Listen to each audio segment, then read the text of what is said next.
Second grade mathematics के सभी विद्यार्थियों को उमेश माथुर की राम राम। 26 दिसंबर को आपका पेपर हुआ है। पेपर लीक से हटके आ गया। लीक से हटके क्या आ गया, जो आपने सोच रखा था रूटीन क्वेश्चन वो नहीं आया। मतलब स्पून फीडिंग वाला पेपर नहीं आया कि जो आपने क्वेश्चन देखे। आपको जो सीट दे रखी थी हमने, उसमें बहुत तरह के एग्जाम्पल्स थे और सारे एग्जामिनेशन क्वेश्चन थे। उनमें से नहीं आएगा तो आएगा कहाँ से। तो काफ़ी बातें करनी है। एक्चुअली में पेपर सॉल्व कराने नहीं आया और बहुत सी बातें करने आया हूँ, लेकिन फिर भी एक बार पहले शुरू करते हैं, फिर बीच बीच में बातें करेंगे। पहला क्वेश्चन, यदि F D of Y equal to X G X, तो 1 F D of X G x बराबर है। If F D Y equal to X G X, then 1 F D of X G X is equal to. Particular integral पूछा है, विशेष समाकल पूछा है, सबको याद होना चाहिए। अपन ने पढ़ रखा है 1 F D of X B. ये फॉर्मूला आपने पढ़ा, क्या था? X 1 F D of B plus D D D derivative of F D 1 F D.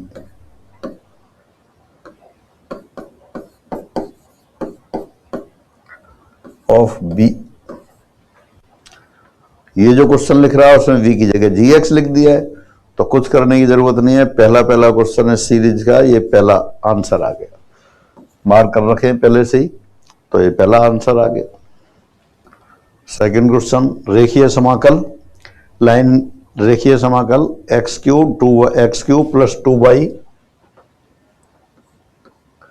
dx plus 4x minus 3y square dy।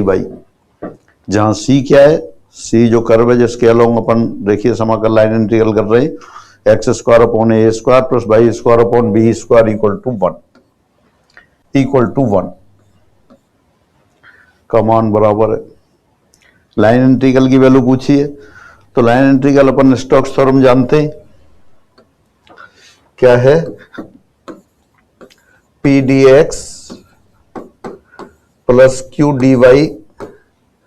ये जो अपना क्वेश्चन दे रखा है, जिस फॉर्म का ये दे रखा है आपका, ये स्टोक्स थ्योरम पे आधारित है। तो ये P D X plus Q D Y लिखा है। This equal along the curve C, this equal to surface integral del Q over del X minus del P over del Y D X D Y. X Y plane में Stokes theorem का statement है, direct इस पे depend question आ गया आपका ये। तो Q तो क्या आ गया अपने पास? 4x minus 3y। इसका किसके रेस्पेक्ट में डेरिवेटिव करेंगे? इसका x के रेस्पेक्ट में डेरिवेटिव करेंगे। तो 4x माइनस 3y का हो गया 4 और इसका p के रेस्पेक्ट में 2। तो ये किसके बराबर आ जाएगा? अपना इंटीग्रल आ जाएगा 4 minus 2 dx dy over the surface S. Surface S लिख दें, डबल इंटीग्रल भी लगा सकते हैं, से भी लिख सकते थे। तो क्या आ गया? Surface integral 2 dx dy। और सरफेस कौन सी है? जो कर्व दे रखा था C। कौन सा कर्व दे रखा था? C। दीर्घवृत्त दे रखा था, ये कर्व आपका C है। X square upon A square plus Y square upon B square equal to 1।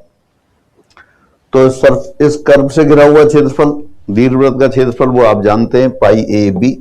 तो 2 इंटू पाई ए बी। तो कौन सा आंसर आ गया? देखें, ये fourth option 2 pi A B, ये आ गया। बेहद आसान क्वेश्चन। तो ये अपने पास जो लाइन इंटीग्रल था उसको अपने स्टोक्स थ्योरम की सहायता से सरफेस इंटीग्रल में कन्वर्ट किया, और सरफेस इंटीग्रल में भी करना नहीं पड़ा, डायरेक्ट आ गया। ये जो अपन पेपर डिस्कस कर रहे हैं, ये पेपर सॉल्यूशन कराने का उद्देश्य नहीं है। मतलब जो स्टूडेंट ये बता रहे थे, कुछ स्टूडेंट इस तरह से हैं कि वो कह रहे हैं कि साहब हमारा तो कुछ इसमें से आया ही नहीं, या पेपर बहुत खराब हो गया, वहां कुछ दिखाई नहीं। तो मैं वो क्वेश्चन पर्पजली, वो वाले क्वेश्चन ले रहा हूं आपको इसमें जो एग्जाम में आए थे और आपकी क्लास की कॉपी में हैं, सारे के सारे। तो जो ये कह रहे हैं कि आया नहीं तो आएगा कहाँ से। अपने सीट्स इतनी हैवी बना रखे हैं सीट, और उसमें सब तरह के क्वेश्चन दे रखे हैं और सारे क्वेश्चन आपको सॉल्व कराए। वो सॉल्यूशन आप लोगों ने सही, काफी ने टेलीग्राम ग्रुप बना के टेलीग्राम पे डाल रखे हैं, सबके सॉल्यूशन वहां उपलब्ध थे। तो ये जो क्वेश्चन हैं, पर्पजली मेरा उद्देश्य क्वेश्चन कराने का नहीं है, मेरा उद्देश्य ये बताने का है कि आप लोगों ने मेहनत की है और क्वेश्चन होने चाहिए थे, लेकिन किसी कारण से नहीं हुए। तो फिर आप देखें, मिलाएं, और ये सारे क्वेश्चन, कौन सा क्वेश्चन किस पेज पे है वो अभी डिटेल दी थी, और बाकी आज इसमें नहीं लिखें, और मैं आगे अभी लिखूंगा फिर कि कौन सा क्वेश्चन कहाँ है। अभी जो रूटीन पेपर आना था वो पेपर नहीं आया। जो इस बार क्या है, जब आरपीएससी ने सिलेबस डिक्लेयर किया तो उसमें ये नहीं बताया गया किस पोर्शन में से कितने आएंगे, सीनियर सेकेंडरी तक कितने आएंगे और ग्रेजुएशन में से कितने आएंगे। पिछले जो उस टाइम था उसमें 90 क्वेश्चन 11 12 तक और वो 9 10th वाले आते थे, और 40 क्वेश्चन ग्रेजुएशन वाले में से आते थे। उसी के अकॉर्डिंग अपना मानस बना हुआ था, उसी के अकॉर्डिंग सबने तैयारी की, उसी के अकॉर्डिंग हमने भी कराई और जोर दिया उस पर। लेकिन इस बार क्या है, लगभग 75 क्वेश्चन तो ग्रेजुएशन में से आ गए, 20 क्वेश्चन टीचिंग मेथड के यथावत थे, और 55 क्वेश्चन आपके 9 10th 11 12th में से आए। तो हिसाब थोड़ा सा गड़बड़ा गया, और उसके लिए अपन तैयार नहीं थे, तो अपन को ऐसा लग रहा है पता नहीं क्या हो गया। हाँ, और क्वेश्चन भी क्या है कि रूटीन में जो याद करने वाले थे उनमें से बहुत कम है, मतलब बहुत ही कम क्वेश्चन आए, जबकि सामान्य पेपर होता तो ज्यादा क्वेश्चन आ जाते हैं। तो इसलिए मैं ये पर्पज ये है कि आपको ये भी बताऊं कि सारे क्वेश्चन आपकी सीट में से हैं, जो आपने पढ़ा है उसमें से हैं, लेकिन थोड़ा सा अपन को अपने पे कॉन्फिडेंस और प्रेशर से बाहर आगे करना पड़ेगा। अब आप सारा पेपर देखेंगे, दोबारा से देखें पेपर को, तो आप देखेंगे हाँ यही है, सही बताया जा रहा है।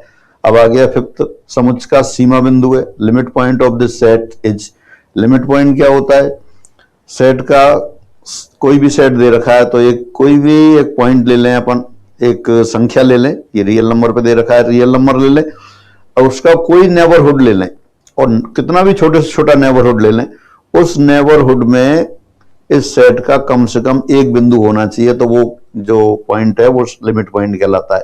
लेकिन यहाँ अपन को ज्यादा पछड़े में पड़ने की जरूरत नहीं, लिमिट जैसे निकालते हैं उसी तरह से निकाल देते हैं।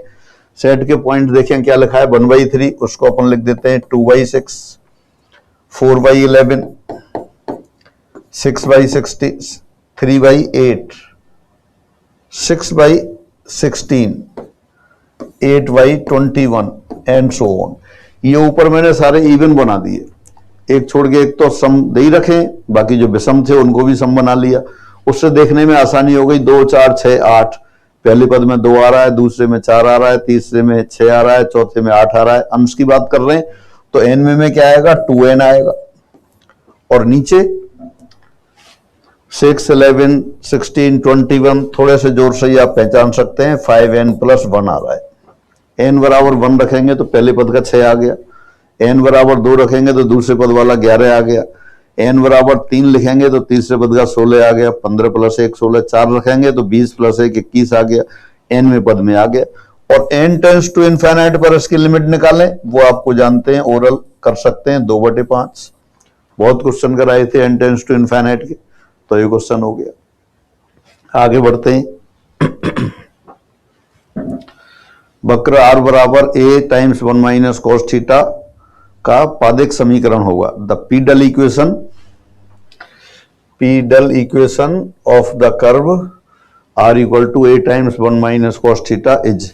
इसमें ये हो सकता है डिलीट हो जाए क्वेश्चन, क्योंकि आंसर में आधा दे रखा है। ये आता है 1/p² = 2a/r³। पीडल इक्वेशन कौन सी होती है, p और r में रिलेशन होता है। पीडल इक्वेशन होती है p किसी भी स्पर्शी पर 0 0 से डाले गए लंब की लंबाई है। तो देखो इसको करते हैं, r बराबर, ये दे रखा है r बराबर a × 1 - cos थीटा। अब इससे अपन लिखते हैं dr/dθ। तो dr/dθ कितना आ गया, ये आ गया a × sin theta. 1 - cos theta का डेरिवेटिव आ गया, और tan phi निकालते हैं। अब tan phi बराबर क्या होता है, r dθ/dr। तो tan phi r की जगह लिख दिया a × 1 - cos थीटा। ये याद होगा उम्मीद है सभी को। मैं साइड में फिर लिख देता हूं, टेंजेंट फाई हो गया R D theta by d are, P बराबर होता है आर साइन फाई। इनको यूज करते हैं, एक 1/p² वाला फॉर्मूला है उसको भी यूज करते हैं, तो अभी इसी से लिखते हैं टेन फाई आर के लिए लिख दिया d theta over d r, ये r by d r by d theta है, तो यहाँ आ गया a sine theta. 1 minus cos theta upon sine theta, ये टेन थीटा बाई 2, बहुत बार क्लास में हुआ है। ये टेन फाई कैसे आ जाता है, 1 minus cos theta 2 sine square theta by 2, sine theta 2 sine theta by 2 cos theta by 2, cos theta by 2 cancel आ गया, ये आ गया, यानी कि फाई बराबर आ गया यहां से थीटा बाई 2।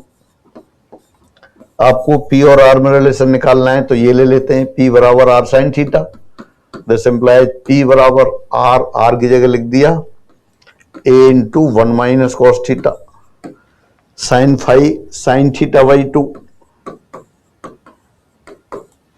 अच्छा, आर तो ऐसे ही रहने देते हैं क्योंकि आर में तो चेंज करना ही नहीं है, आर साइन थीटा बाई 2। क्या करना होता है, थीटा को एलिमिनेट करना होता है, स्क्वायर कर देते हैं, P square equal to R square sine square theta by 2, sine square theta by 2 को लिख दिया 1 minus cos theta upon 2, 1 minus cos theta की वैल्यू रख दी ऊपर से आपने, 1 माइनस कॉस थीटा कितना आ गया R upon A, this implies P square बराबर आर क्यूब अपॉन 2a, ये आया। लेकिन आपके वहां आंसर में दे रखा है reciprocal 1/p² equal to 2a upon R cube.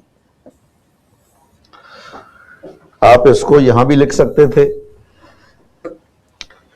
ये भी आंसर हो सकता है 2p² equal to R cube.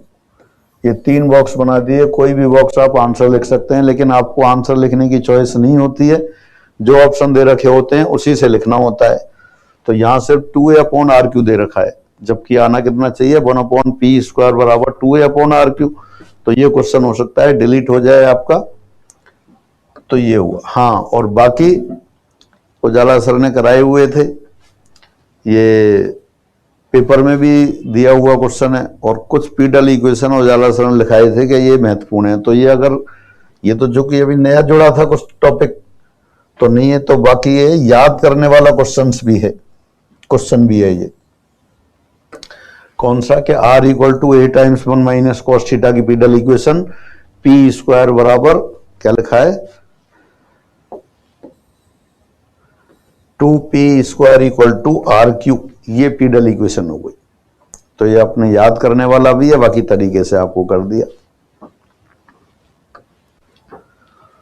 आलेखी विधि का प्रयोग करके निम्न प्रोग्रामन समस्या के लिए उद्देश्य फलन का अधिकतम मान होगा। उद्देश्य फलन प्रतिबंध दे क्या है, z equal to 2000x plus 3000 by, प्रतिबंध subject to the conditions 2x plus 5y less than equal to 180, x plus by less than equal to 45, और x बाई पॉजिटिव है, नॉन नेगेटिव है, x बाई ग्रेटर देन इक्वल टू 0। तो graphical method से solve करना था, इससे आसान क्वेश्चन नहीं हो सकता, बहुत आसान क्वेश्चन है।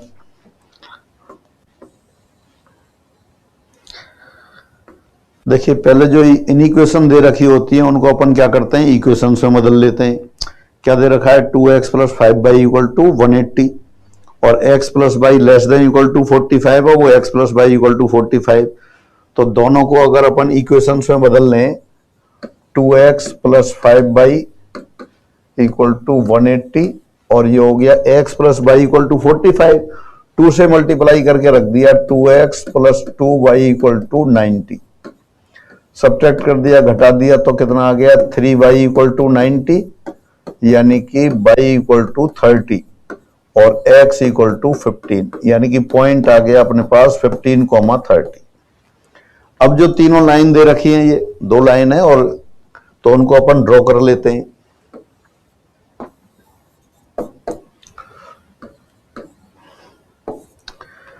एक तो क्या है अपने पास 2x plus 5y equal to 180, यानी x अपॉन 90 आएगा और y अपॉन 36 आएगा। तो इसको अपन ड्रॉ करते हैं।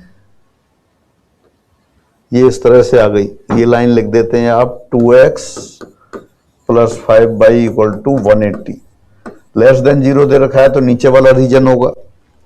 और दूसरी इक्वेशन है x plus Y equal to 45, less than 45 है, लेस देन और इक्वल तो वो बना देते हैं 36।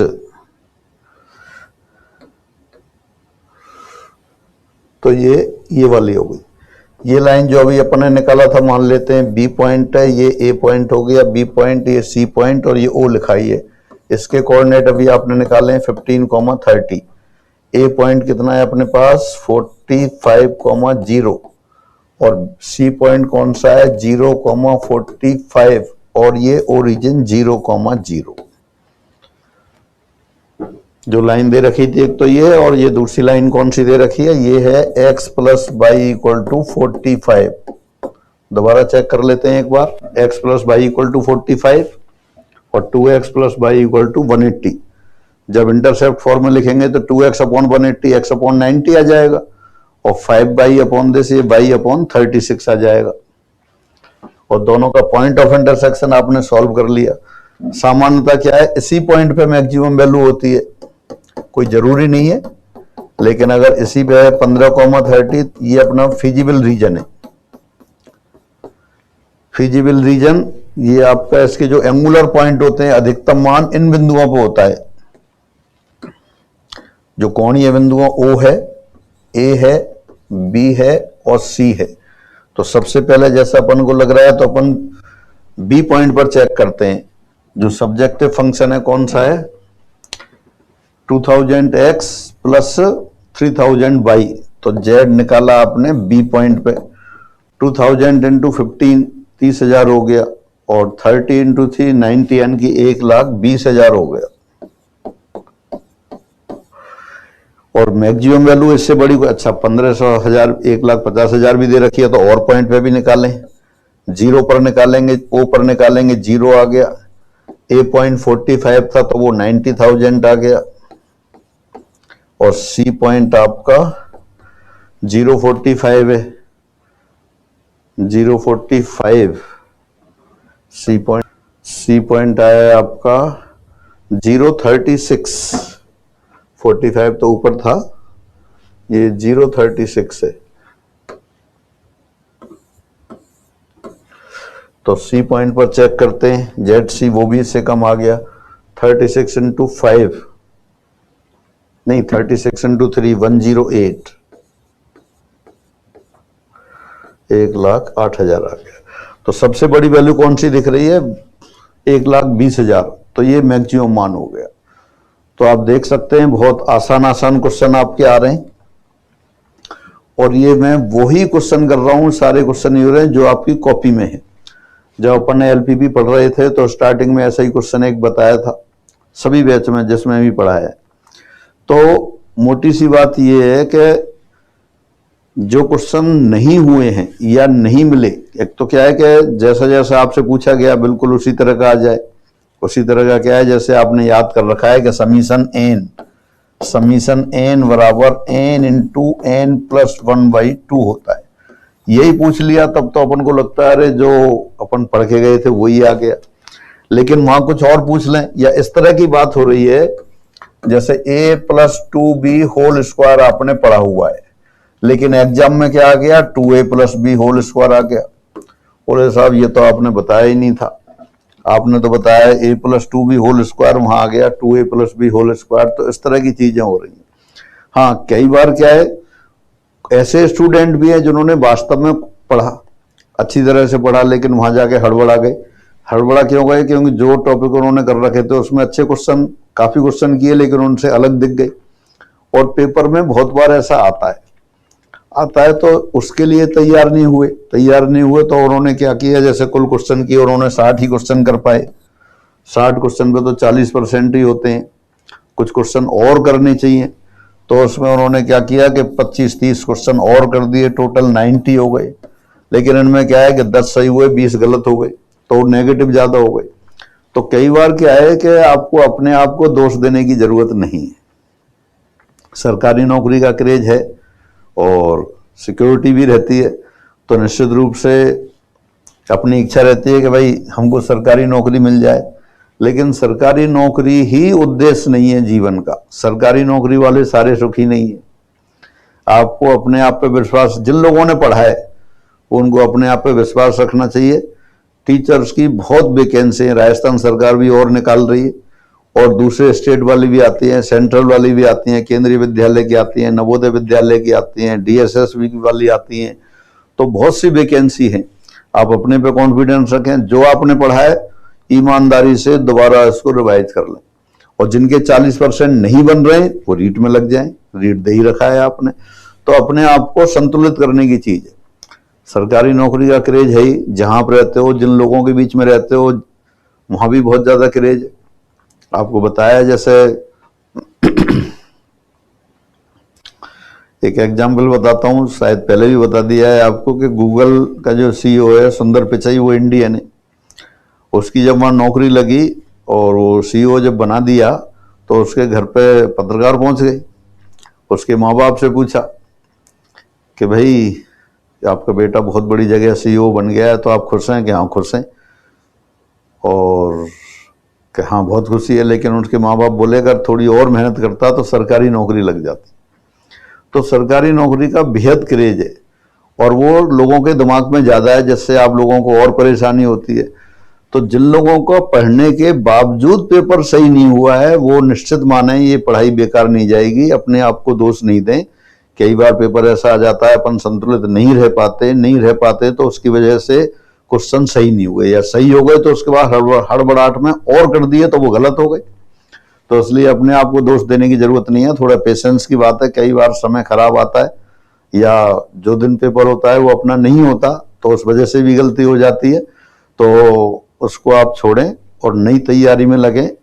राजस्थान, जैसा सुनने में आ रहा, राजस्थान सरकार फर्स्ट ग्रेड सेकंड ग्रेड की दोबारा वैकेंसी दे रही है, और दूसरे स्टेट में उनकी भी वैकेंसी आ रही है, सेंट्रल लेवल पे आती रहती हैं।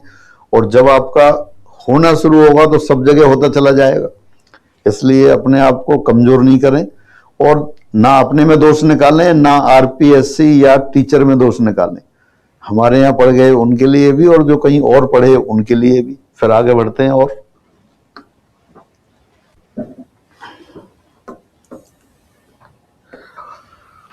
चक्रीय समूह G, एलिमेंट्स हैं 1 2 3 4 5 6, और ऑपरेशन दे रखा है मल्टीप्लिकेशन मॉडुलो 7 का जनक युग में। The pair of generators of the cyclic group G। अब इसके जनरेटर बताया था, G में कितने एलिमेंट हैं? 6 एलिमेंट हैं, तो ऑर्डर ऑफ G 6 हो गया। अपन देखते हैं, अगर G का ऑर्डर 6 है तो इसके जनक का भी ऑर्डर 6 होगा। इस सभी अवयवों के जो अपन ने क्लास में कराया हुआ है क्वेश्चन, और सभी के कोटि लिखवाई थी, जनक भी लिखवाए थे, तो ये क्वेश्चन याद होना चाहिए। बहुत से लोग कह रहे हमने 4 बार 5 बार सीट कर लिए फिर भी नहीं मिल रहे, तो ये कहां से आ रहे? ये सीट में है आपके क्वेश्चन, आपकी कॉपी में भी है। अब इसमें देखें, हर एलिमेंट का ऑर्डर ऑफ 1 मल्टीप्लिकेटिव आइडेंटिटी है, 1 की कोटि 1 हो गई। 2 का ऑर्डर देखें, 2 × 2 × 2 8 7 2 to the power 3 1 आ गया।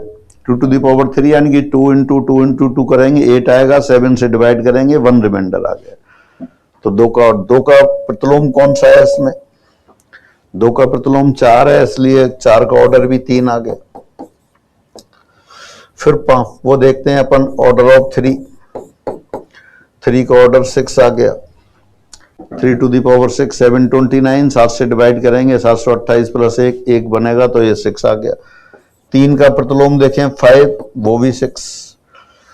तो सब अभी हो गए। 5 के ऑर्डर देख लेते हैं। हाँ 5 का ऑर्डर नहीं, 5 तो पहले ही आ गया। 6 का ऑर्डर देखें फिर, 6 का ऑर्डर कितना हो जाएगा? 36 2, यानी कि 2 ऑर्डर आ गया इसका। तो 6 ऑर्डर वाले जो एलिमेंट्स हैं वही तो जनरेटर होंगे। 3 और 5 पहला ऑप्शन आ गया। G 4 6 अवयव वाला समुच्चय, G की कोटि 6 हो गई, तो जिन जिन अवयवों की कोटि 6 होगी वही। अब अपन ने 3 की कोटि पता कर ली, 6 है, तो 3 का इनवर्स है 5, उसकी कोटि भी 6 होगी। हर अवयव के इनवर्स क्लास में पर्पजली कराए थे इसलिए। टिपिकल तो बहुत कर सकते हैं और बहुत टिपिकल क्वेश्चन बन सकते हैं, अपना पेपर पूरा टिपिकल नहीं आया है, बट जिन लोगों ने हड़बड़ाहट में गलती कर दी उनको नहीं दिख रहे हैं। अब आप दोबारा से पेपर देखना, मैं आपको 2-3 क्लास में ये सारा पेपर कराता हूँ और सारे पेपर में अपन वही क्वेश्चन करेंगे जो आपने कर लिए। करीब 25 से ज्यादा क्वेश्चन अभी टेलीग्राम चैनल पे लिस्ट डाल दी थी आपको हमारी सीट में से, ऐसे कैसे आए हैं, उन पे पेज नंबर क्वेश्चन नंबर भी लिखा है। मैं इसमें भी लिखना चाह रहा था बट छूट गए, अगली क्लास में लिखता हूँ वो भी। और करीब 70-75 क्वेश्चन ऐसे हैं जिस तरह के क्वेश्चन आपने सीधे सीधे किए हुए हैं। तो सारा पेपर आपकी पहुंच में था, बस अब आपको संतुलित रहना था। जिन लोगों के 60 नंबर बन रहे हैं, 40% बन रहे हैं, वो पूरी तरह से जीके में लग जाएं और जीके में कोशिश करें कि ज्यादा तैयारी, अच्छी तरह से तैयारी और ज्यादा तैयारी कर लें आप इसकी, जितना समय है। क्योंकि अगर जीके का पहले हो गया होता पेपर, अब बाई चांस दोबारा हो रहा है आपका, तो दोबारा उसमें आप और मेहनत कर सकते हैं। अवकल समीकरण, ये भी आपकी सीट में बुक था। अवकल समीकरण का पूरक फलन है complementary function of differential equation x² d2y dx² minus x dy dx minus 3y बराबर x² log x। ये क्वेश्चन आपकी सीट में था, एग्जाम वाले क्वेश्चन में भी है ये और शायद पेपर में भी दे रखा है।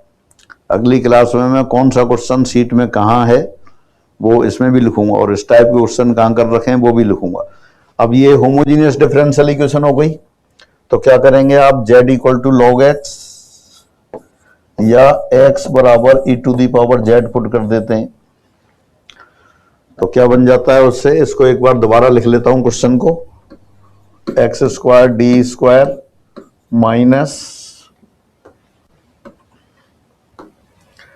x into D minus 3 by, पूरक फलन चाहिए इसलिए राइट साइड में मैं 0 कर देता हूं। जब z बराबर log x लिख देंगे तो x डी हो जाएगा d1 x² d² d1 into d1 minus 1, तो वो लिख देता हूं। उनको संतुलित किया तो आ गया, कितना आ गया, फिर ये चेंज कर देता हूं। बाकी करना नहीं है, क्वेश्चन तो किया हुआ है आपने, d1 minus 1 minus d1 minus 3 बराबर 0। This implies d1 square minus d1 minus d1 minus 2d1 minus 3 Y equal to 0। सहायक समीकरण ऑक्सिलरी इक्वेशन डी को m लिख देते हैं, m² minus 2m minus 3 equal to 0। Factors हो गए, ये आपका आ गया 3 आ गया और माइनस 1 आ गया, m बराबर, तो CF पूरक फलन कितना आ गया, C1 e to the power 3z plus C2 e to the power minus z, e to the power z को x लिख दिया, C1 x³ plus C2 upon x। ये करना नहीं था, आगे से जो क्वेश्चन सीट में डायरेक्ट दे रखे थे वो मैं नहीं करूंगा क्योंकि ये कर रखा है, ये अपनी लिस्ट में भी दे रखा है जो टेलीग्राम चैनल पर लिस्ट डाली है। तो ये आपका कौन सा आंसर आ गया, थर्ड आंसर आ गया। फिर आगे देखते हैं, बिंदु 1 माइनस 1,0 से गुजरने वाले उस गोले का समीकरण जो कि गोले इसको 1 2 माइनस 2 बिंदु पर स्पर्श करता हो। ऐसा गोला चाहिए जो 1 माइनस 1 0 से पास होता है। पहले ऑप्शन वाला पॉइंट ही इस पॉइंट से पास हो रहा है, 1 माइनस 1 0 से, ये तीनों पास नहीं हो रहे, तो कुछ करने की जरूरत ही नहीं है। और अगर इनमें से भी पास होते होते तो वो उस गोले को 1 2 माइनस 2 पर स्पर्श करता है। इसको सेटिस्फाई करा के देख लो, ये वाला इस पॉइंट से भी सेटिस्फाई हो रहा है 1 2 माइनस 2। वैसे तो कराने की जरूरत ही नहीं थी, 1 माइनस 1 0 से एक ही इक्वेशन सेटिस्फाई हो रही है, ऐसा पहला ही आंसर आ गया। तरीके से कैसे करते हैं वो आप अपने आप देखेंगे, बहुत कराए हुए हैं क्वेश्चन। अवकल समीकरण d3y by dx³ equal to 6y upon x³ के सहायक समीकरण के मूल हैं। Roots of auxiliary equation of the differential equation d3y by dx³ equal to 6y upon x³। इसको लिख दिया आपने x³ dq minus 6y।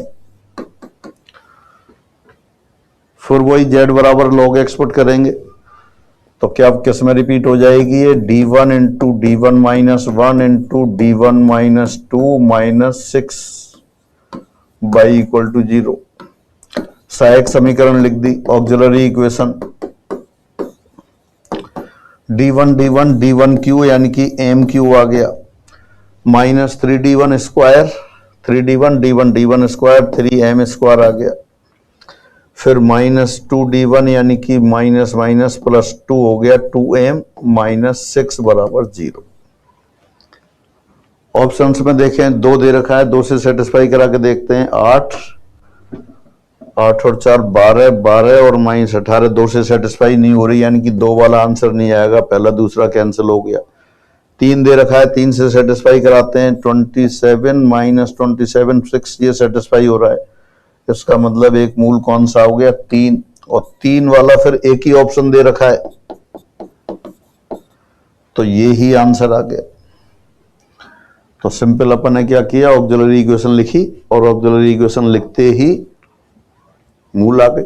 Solve करने की जरूरत नहीं है। ऑप्शंस में पहले दूसरे ऑप्शन में 2 दे रखा था, 2 से सेटिस्फाई किया, 2 नहीं कर रहा।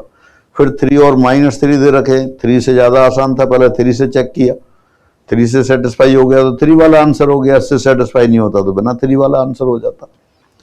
मैं ये बताने की कोशिश कर रहा हूं, पेपर सॉल्व कराना मेरा उद्देश्य नहीं है कि सारे क्वेश्चन आपकी पहुंच में थे, सारे नहीं तो मतलब 100 क्वेश्चन आपकी पहुंच में थे। मेरी विद्यार्थियों से बात, हाँ एक मजेदार बात, एक लड़के का फोन आया, बोला साहब मजा आ गया, कितने हो गए कि 110 क्वेश्चन करके आया हूं। तो मैंने कहा फिर कौन से बैच में पढ़ते थे, कि मैं बैच में नहीं पढ़ता था। फिर कैसे, कि पिछली बार पढ़ के गया था, मैं पिछली बार पढ़ के गया था। फिर कैसे हो गया, पिछली बार क्यों नहीं हुआ, कि पिछली बार साहब मैं ओ करता था। तो मैंने बताया था कि ओ नहीं करना है, ओ करने से क्या होता है कि जो चीजें आप उस समय रिवाइज कर सकते हैं, ध्यान से देख सकते हैं, वो ओ करने में ध्यान निकल जाता है आपका। तो जिन लोगों ने पहली बार दिया और ओ करते रहे, उनका भी ध्यान भंग हो जाता है, उनको भी क्वेश्चन वहां जाके पहचान में नहीं आते। मतलब कोई भी घटना होती है, आप उस पर रिएक्ट करते हैं, शोर करने लग जाते हैं। हालांकि हमारे यहाँ शांति से क्लास चली सारी, लेकिन कभी कभी हो जाता है। तो वो कभी कभी होने वाली घटना हो तब कोई बात नहीं है, अगर ज्यादा वो आदत में आ जाती है तो अपन को फिर क्वेश्चन क्या है, पहचान में नहीं आते। चलो आगे बढ़ते हैं। फलन एफ जेड बराबर जेड स्क्वायर प्लस 3, ये गलत लिख दिया।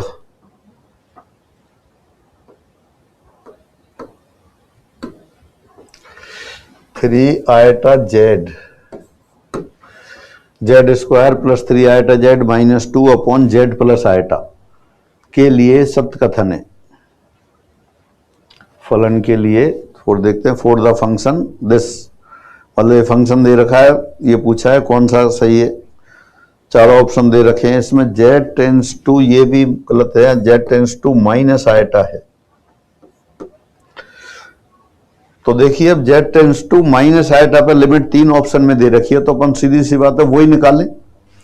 तो ये फंक्शन दे रखा है, अब z equal to minus iota पर देखते हैं, तो नीचे 0 बन रहा है और ऊपर माइनस आयटा स्क्वायर करेंगे तो -1 हो गया, -1 और ये minus eta plus 3 minus 2, 0/0 form हो गई। तो सीधा अपन एल हॉस्पिटल लगा देते हैं। Limit of F Z, Z tends to minus iota, ऊपर कितना आ गया 2z प्लस 3 आयटा और नीचे 1, और limit Z tends to minus iota, ये सिंपल आयटा आ गई। पहले ऑप्शन में इनफाइनाइट दे रखा है, आयटा नहीं है। दूसरे ऑप्शन में -1, तीसरे में 3 आयटा, और चौथे में क्या कह रहा है, z इक्वल टू -1 पर असंतत है। तो यही आंसर सही है, क्योंकि लिमिट तो आ रही है आपकी आयोटा और वैल्यू आ रही है 5, वैल्यू दे रखी है। z equal to minus iota पर वैल्यू क्या दे रखी है आपको, 5 दे रखी है। तो z इक्वल टू आयटा पर वैल्यू और लिमिट दोनों एडजस्ट कर रही है, लेकिन बराबर नहीं है, इसलिए डिसकंटिन्यूअस है। तो आप देख सकते हैं जो क्वेश्चन आपने नहीं किए हो लेकिन हैं, वो आपके सारे पहुंच में। फिर आगे बढ़ते हैं। एक लंबवृत्तीय शंकु के 3 परस्पर लंबजनक हैं, तब उसका अर्धशीर्ष कोण है।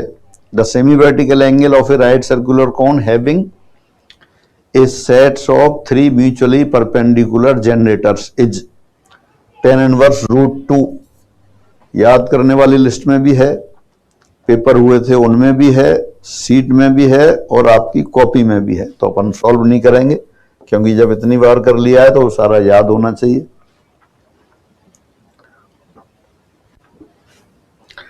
समाकल क्षेत्र, समाकलन क्षेत्र, समाकल क्षेत्र एक्स स्क्वायर अपॉन ए square plus Y square upon B square plus z square upon c square less than और equal to 1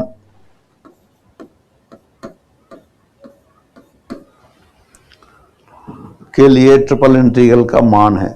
for the reason this the value of integral is. अपनी हर बच्चे की कॉपी में प्रूफ हो रहा है। अपनी सीट में क्वेश्चन था, बहुत कम क्वेश्चन थे ट्रिपल इंटीग्रल के। क्लास के समय आपको बताया था कि 2-4 क्वेश्चन है, कुछ सीट में दे रखे हैं, 1-2 आपकी बुक में होंगे। जो भी बुक पढ़ रहे हैं उनको याद करना था। तो ये अपन ने सॉल्व किया हुआ है, दोबारा नहीं करेंगे। आंसर है ए स्क्वायर बी स्क्वायर सी स्क्वायर अपॉन 48। फिर आगे बढ़ते हैं।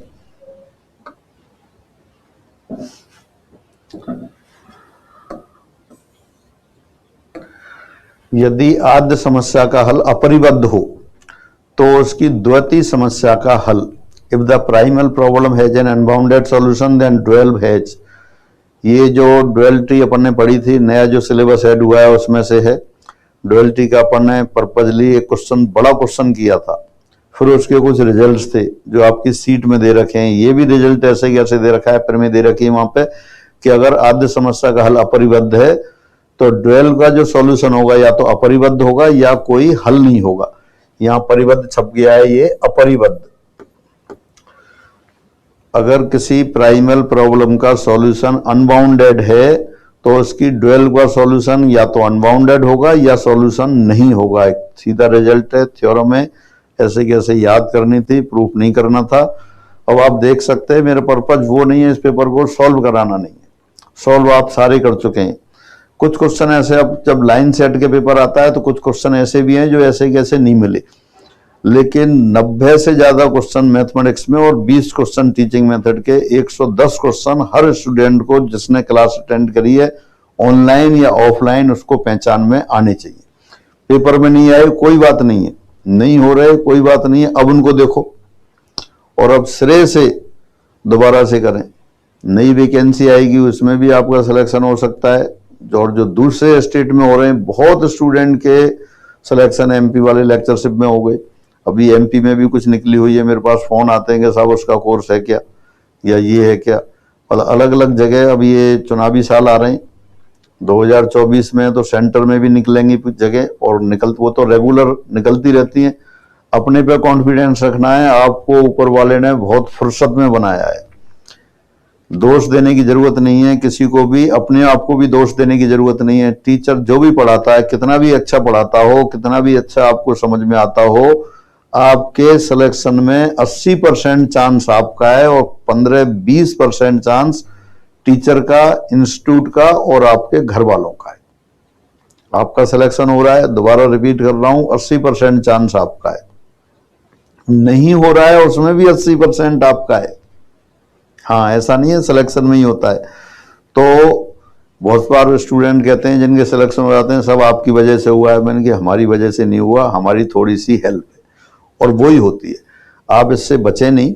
कई बार क्या है, फिर ये भी पता है समय से पहले नहीं मिलता है कुछ भी, समय से पहले और भाग से ज्यादा नहीं मिलता है।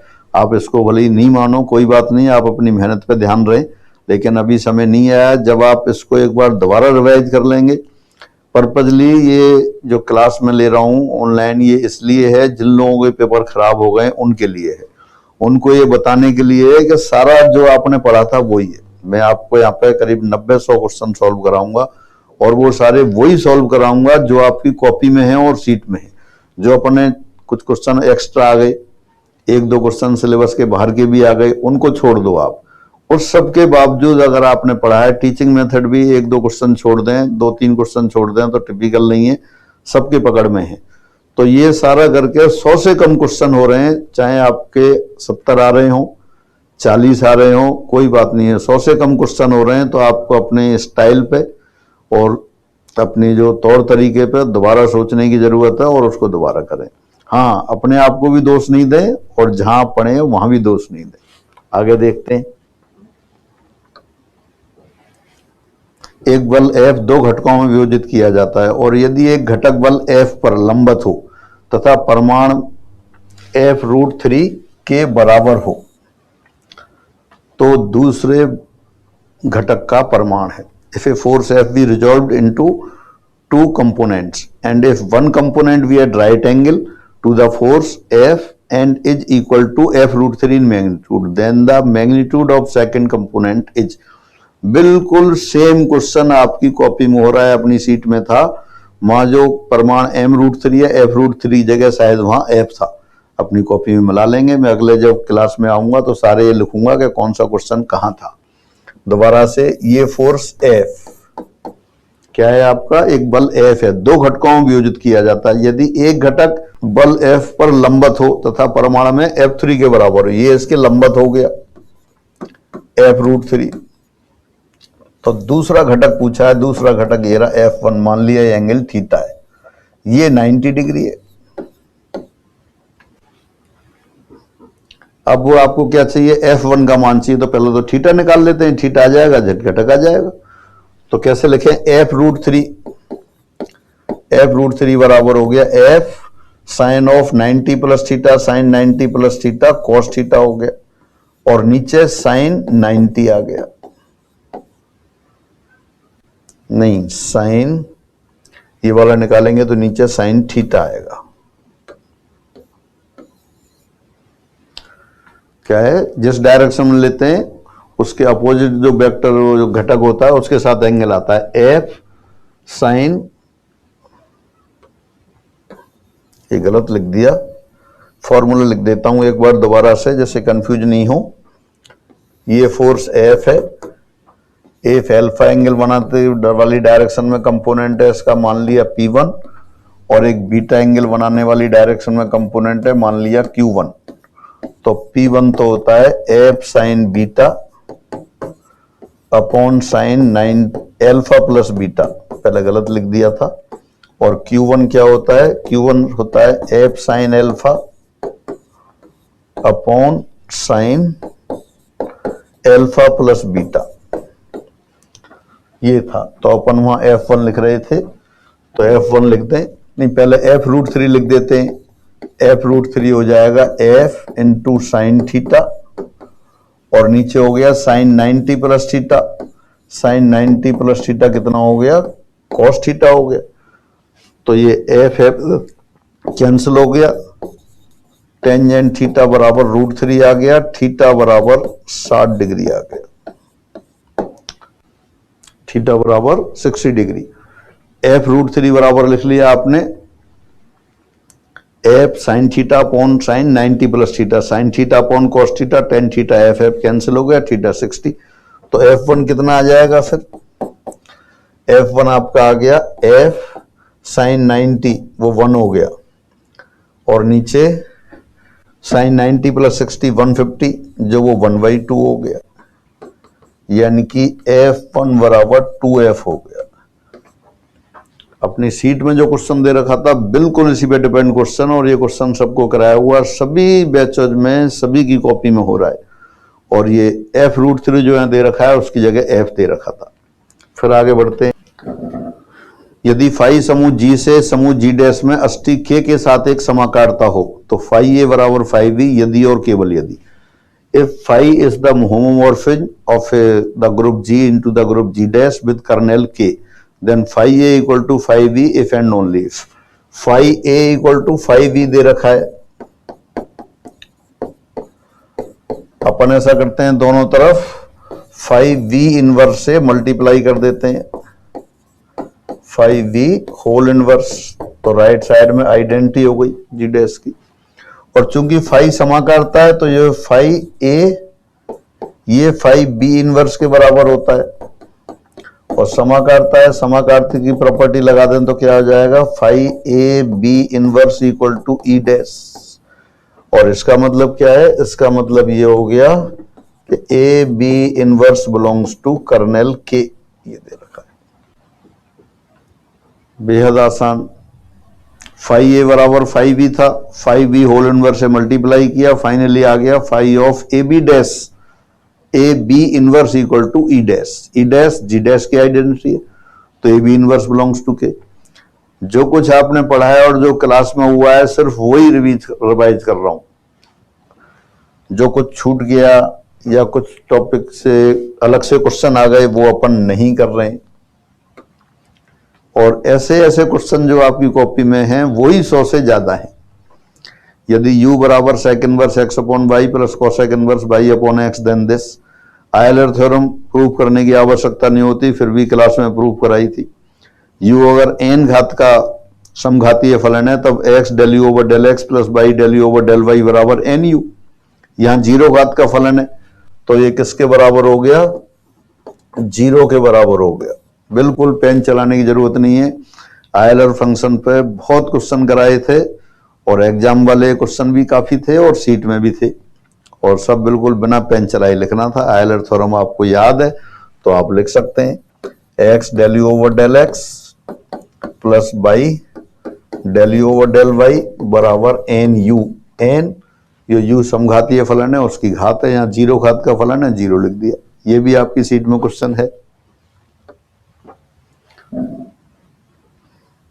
माना R वास्तविक संख्याओं का, let R be the relative group of real numbers. R वास्तविक संख्याओं का योज्य समूह है, योज्य ग्रुप है। और C0 मल्टीप्लिकेटिव ग्रुप है, अशून्य सम्मिश्र संख्याओं का गुणात्मक समूह है। जी आर से C0 में इस प्रकार है कि जी एक्स बराबर e to the power iota x, एक समाकारता है तो जी की अष्टी है। Let R be the additive group of real numbers and C0 be the multiplicative group of non zero complex numbers. If G from R to C0 such that gx equal to e to the power iota x is a homomorphism, then kernel of G। Kernel of g क्या होगी कि वो अवयव होंगे जिनकी image C0 के identity element पर जाएगी। आइडेंटिटी एलिमेंट कौन सा है, इनटू के लिए 1, तो 1 पर जाएगा। gx क्या दे रखा है, gx बराबर दे रखा है e to the power iota x equal to 1। और e to the power iota x क्या होता है, e to the power iota x होता है cos x plus iota sin x, this equal to 1 plus 0 iota. अब आपको ऐसे angle चाहिए जिनका कोसाइन 1 के बराबर हो और साइन 0 के बराबर हो। साइन 0 और कोसाइन 1 ये तो कौन सा है, 0 ही होता है। साइन 0 0 और cos 0 1, 2 पाई भी होता है, 4 पाई भी होता है। यानी कि कौन कौन से एलिमेंट आ गए फिर, 0, 2 pi, plus minus 2 pi, plus minus 4 pi and so on. एक ही बात लिख सकते हो तो आप 2n पाई लिख सकते हो, n बिलोंग्स टू z, लेकिन अपनी चॉइस नहीं है, जो ऑप्शन दे रखा है वही। तो बिल्कुल पेन चलाने की जरूरत नहीं है, बस कर्नेल की डेफिनेशन आपको याद हो। कर्नेल के क्वेश्चन क्लास में एक साथ कराए थे पूरी सीट में से।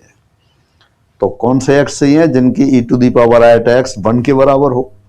और एक्स क्या है, कॉस ऑफ एंगल बन जाता है फिर तो एंगल, जब कॉस ऑफ एंगल 1 के बराबर आता है वो देखा आपने, जहां साइन 0 होता है, 2 पाई, 4 पाई, 6 पाई, plus minus 2 pi, plus minus 4 पाई, तो सारे तो ये करने लगे।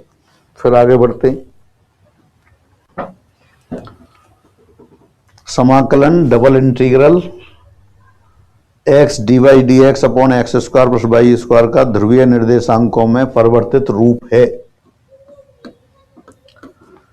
अपनी सीट में कार्टेशियन को पोलर में कन्वर्ट करने वाला एक ही क्वेश्चन था और खूब जमा जमा के ठोक ठोक के ये क्वेश्चन कराया था। अब सॉल्व नहीं करूंगा। आंसर कौन सा है, पहला वाला ही आंसर, नहीं पहला नहीं है, y बराबर a, y बराबर a आता है, y बराबर है r साइन थीटा बराबर a।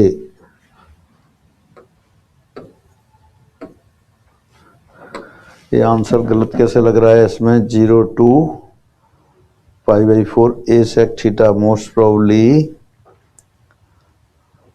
ये आंसर तो इसका गलत है, ये नहीं आएगा। गलत कैसे लगा दिया है पता नहीं है। हाँ तो मोस्ट ये है, फिर x dy dx, इसमें क्या करेंगे अपन, x की जगह लिख देंगे r cos थीटा, y की जगह लिख देंगे r sin थीटा, रीजन बना लेंगे x का मान x बराबर 22 से, रीजन ये बन जाएगा x बराबर 22, ये लाइन हो गई, और x बराबर a ये हो गया, और 0 से a ये π/4 वाला बन जाएगा,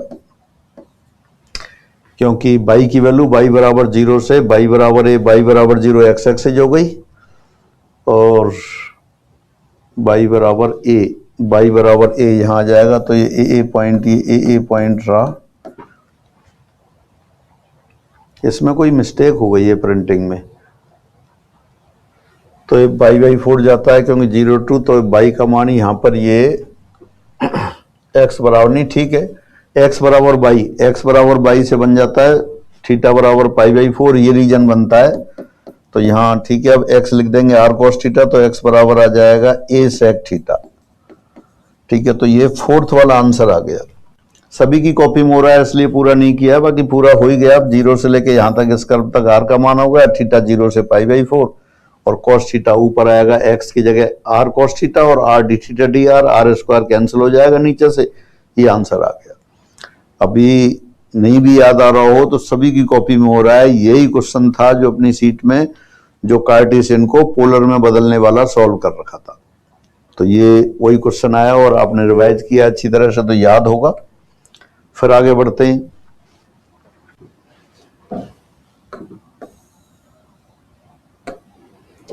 लंबवृत्तीय बेलन का समीकरण जिसका अक्ष x/2 बराबर y/3 बराबर z/6 और त्रिज्या 5 है। Equation of the right circular cylinder whose axis is x/2 equal to y/3 equal to z/6 and radius is 5 is, ये सभी अपन ने फिगर बनाया था। लंबवृत्तीय बेलन आसान वाला भी था, और एक इस तरह का क्वेश्चन भी अपनी सीट में था और वो सॉल्व कराया था। ये एक्सिस हो गई, ये बेलन पे कोई पॉइंट ले लिया आपने, पी पॉइंट, बेलन पे पी पॉइंट ले लिया है, वो तो क्या है अपने पास current point x, y, z, और ये आपकी जो एक्सिस है ये रही 0 0 0 से पास हो रही है, मान लिया ये O है, यहां से परपेंडिकुलर डाल दिया m, रेडियस 5 दे रखी है, इसको मिला दिया। बस एक यही फिगर अपन को लंबवृत्तीय में याद करना था, किसके बराबर हो जाएगा ये, OP स्क्वायर बराबर OM square plus PM square, OP square बराबर OM square plus PM square. OP distance फॉर्मूले से हो गया x square plus y square plus z square. OM कितना है, OM P और 0 0 0 को मिलाने वाली रेखा का प्रक्षेप है, किस पे, अक्ष पे। अक्ष कौन सी है अपनी, अक्ष दे रखी है x/2 y/3 z/6 बराबर y/3 बराबर z/6, तो उसके drs क्या दे रखे हैं, एक्सिस के drs हो गए 236, लेकिन प्रोजेक्शन के लिए दिक्कोज्जाओं की आवश्यकता होती है, तो under root sigma a square से डिवाइड करना होता है, वो 4 + 9 + 36 49 यानी कि 7 आ गया। तो drs की जगह मैं सीधे dc's लिख देता हूं। dc's कितने हो गए, 2/7 3/7 6/7। तो OM कितना आएगा, x - 0 × 2/7, y - 0 × 3/7, z - 0 × 6/7, ये whole square plus radius square 5 square. 7 square 49 और लेंगे 49 square minus 49 x square minus 4 यानी कि 40 एक्स स्क्वायर। 49 × बाई स्क्वायर और यहां से 9 आएगा 40 बाई स्क्वायर। ये 49 - 4 गलत लिख दिया, 45 आएगा यहाँ।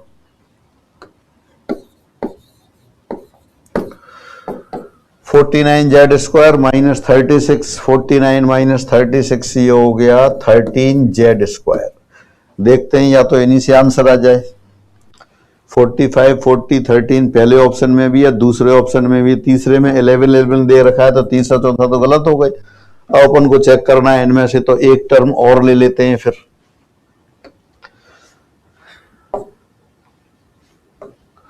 एक्स वाली टर्म देखते हैं, यहां से आएगा x by 2 into 3 6 12x by, तो लेफ्ट हैंड साइड पे माइनस 12x बाई आना चाहिए। पहले ऑप्शन में दे रखा है तो पहला ही सही हो गया, और यहाँ 12x बाई प्लस दे रखा है वो गलत हो गया। बाकी सॉल्व कर सकते हैं सारा, तो उसमें आप लिख के ये आंसर आ गया। लेंथी क्वेश्चन होता है, लेकिन ऑब्जेक्ट टाइप में कुछ अपन वहां से हेल्प ले सकते हैं। मैं लिख देता हूं, एक्स बाई वाला आ गया minus 12x by Z 13 18 36 36 by Z, Z x 12 यानी कि 24 बाई जेड, और 25 अच्छा 49 से मल्टीप्लाई होगा, 50 इंटू 45 ये 1225 आ गया। 50 से गुणा करके 25 घटा दिया, तो ये आपके पास आंसर आ गया पहला ऑप्शन। एक क्वेश्चन कैलकुलेशन वाला है, उसको आप याद भी नहीं कर सकते थे। अधिकतर क्वेश्चन में कैलकुलेशन कम है, लेकिन वो कब होंगे, जब आपको अपने पे कॉन्फिडेंस होगा।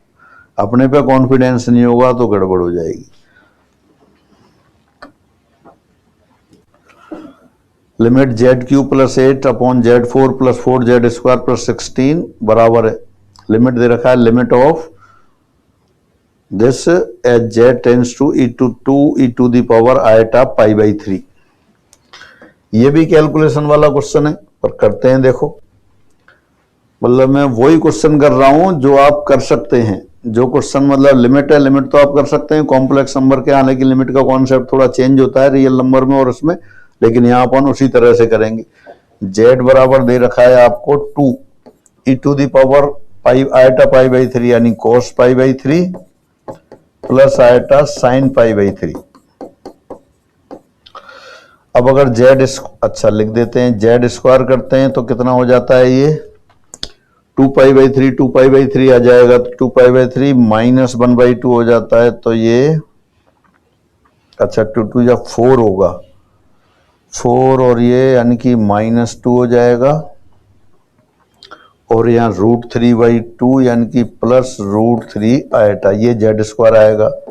जेड क्यूब, जेड स्क्वायर इसलिए लिख रहा हूं क्योंकि वहां जेड स्क्वायर जेड 4 दे रखा है, तो यानी कि यहां से आ जाएगा z square plus 2 equal to √3 iota, और जेड क्यूब पावर 3 लगा दी, 8 cos pi plus iota sine pi यानी कि 8 इंटू माइनस 1 0, तो -8 आ गया, यानी कि जेड क्यूब प्लस 8 0 आ रहा है। और नीचे दे रखा है जेड 4, इसका अगर स्क्वायर करते हैं, स्क्वायर कर देंगे इसका, तो कितना आ जाएगा स्क्वायर करने पर, Z 4 plus 4 z square plus 4 और 12 यहां से आएगा यानी कि प्लस 16, ये भी 0 आ गया, यानी कि 0/0 फॉर्म दे रखी है। तो 0/0 फॉर्म दे रखी है, तो एल हॉस्पिटल भी लगा सकते थे, लेकिन चूंकि z tends to 2 e to the power iota pi by 3 है, तो उससे कैलकुलेशन ज्यादा हो जाएगी। हाँ, अपन जेड क्यू प्लस 8 एक फैक्टर है तो नीचे भी आएगा। अब अपन ये वाले फैक्टर यूज करते हैं, a q plus b q. A q plus b q होता है a plus B into a square, या a q minus b q देखें इसमें, क्योंकि ऊपर प्लस दे रखा है। A q minus b q ये होता है a plus B into a square minus a b plus b square. तो अपन इसमें ऐसा करते हैं, जेड स्क्वायर -4 से मल्टीप्लाई कर देते हैं ऊपर नीचे, Z cube plus 8 into Z square -4, तो जेड स्क्वायर -4 यानी कि जेड की जगह ए की जगह तो यहां पे जेड स्क्वायर ले लिया और बाकी 4 ले लिया, तो ये कितना बन गया, नीचे बन गया z to the power 6 minus 64। ये प्लस में आएगा, A plus B into this, तो ये बन गया -4 से मल्टीप्लाई किया -16,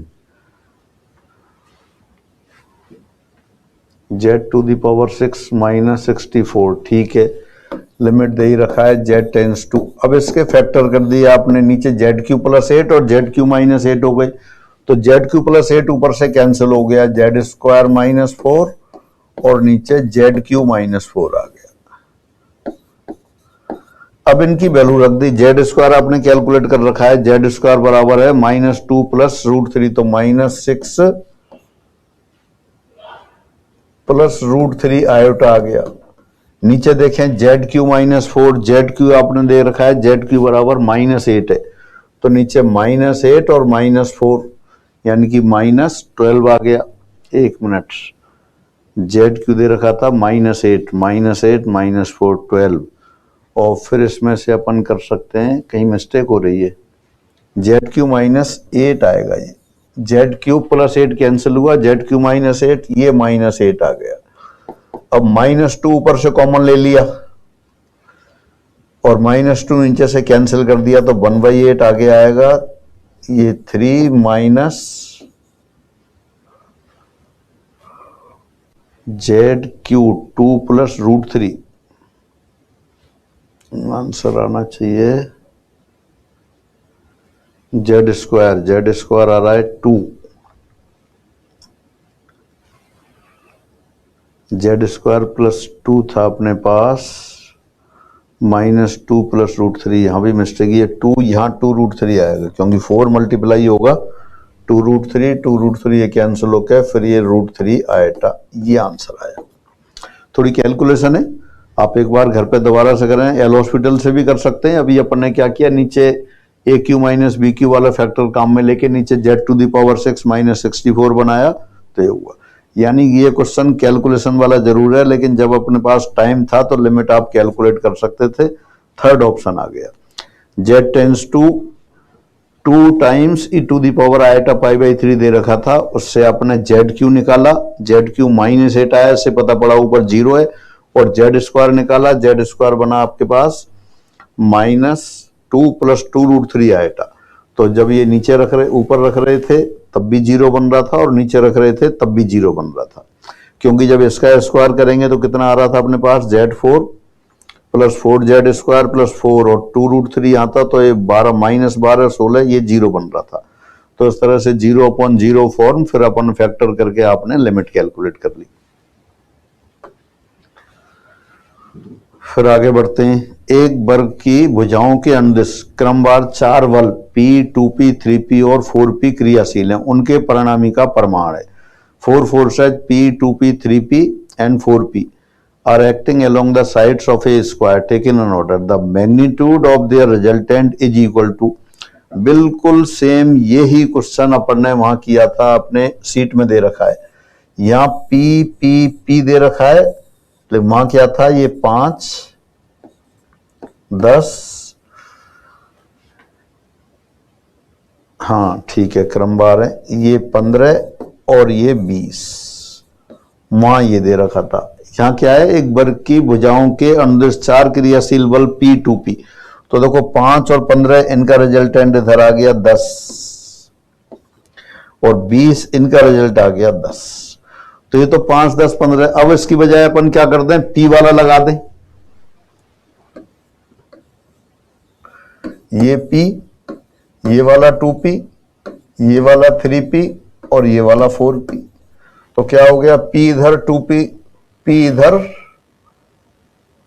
और 3P इधर, तो 2P यहां आ गया, 2P ऊपर और 2P नीचे, तो उनका दोनों के बीच में एंगल 90 डिग्री हो गया, और इनका रिजल्टेंट तो आपको आता है।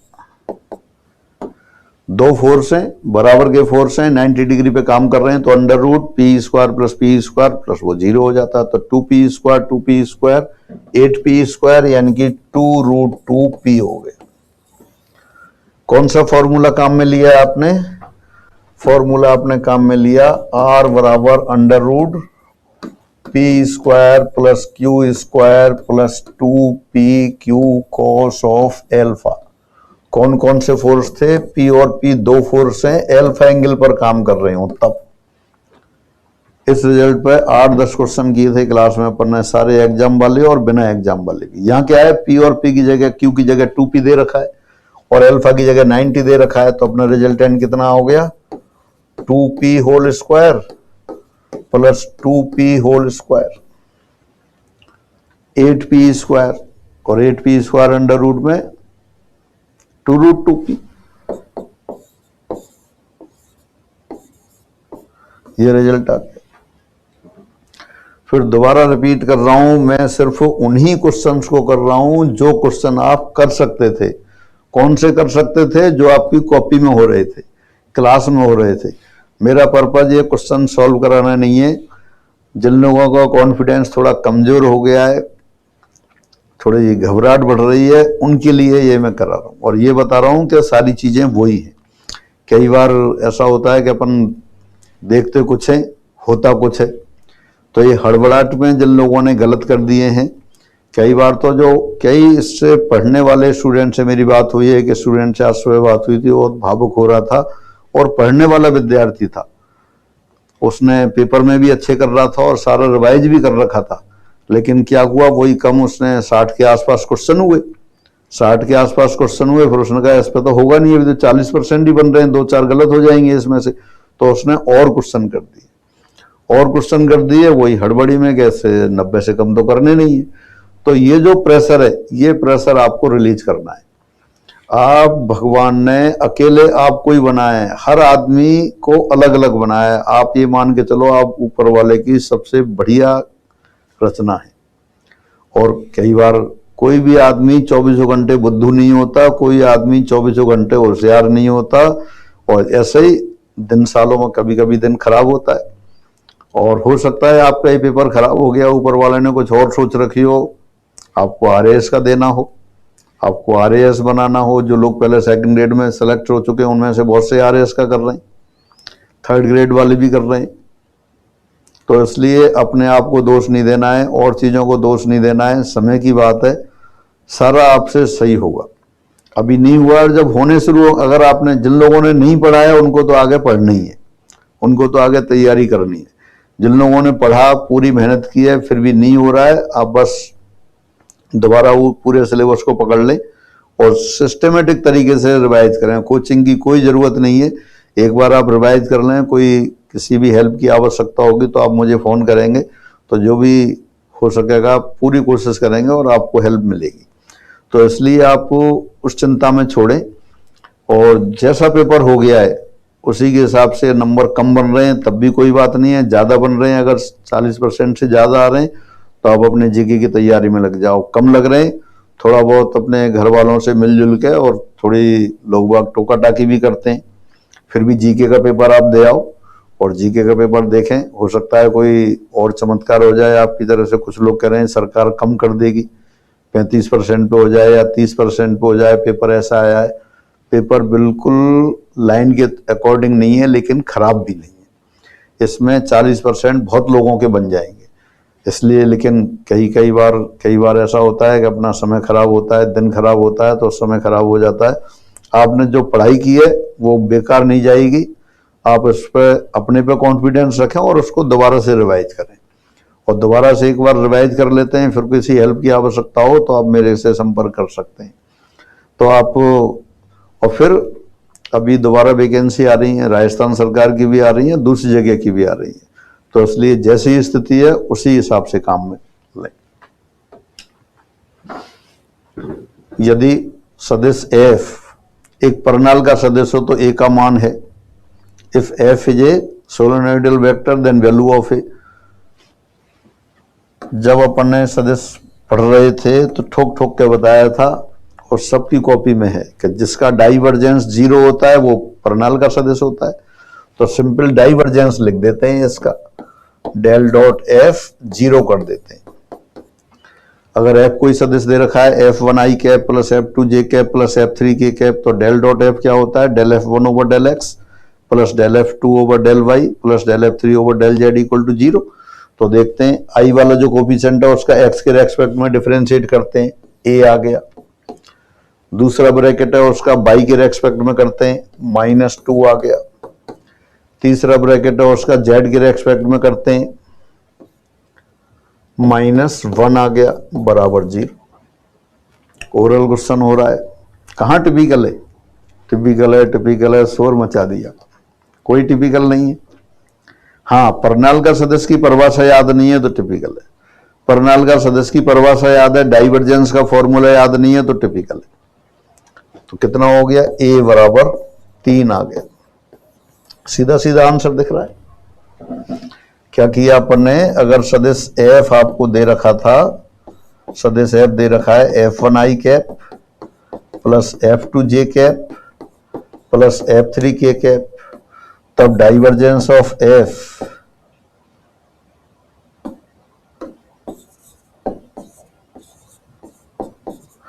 या कह सकते हो आप डेल डॉट एफ किसके बराबर है?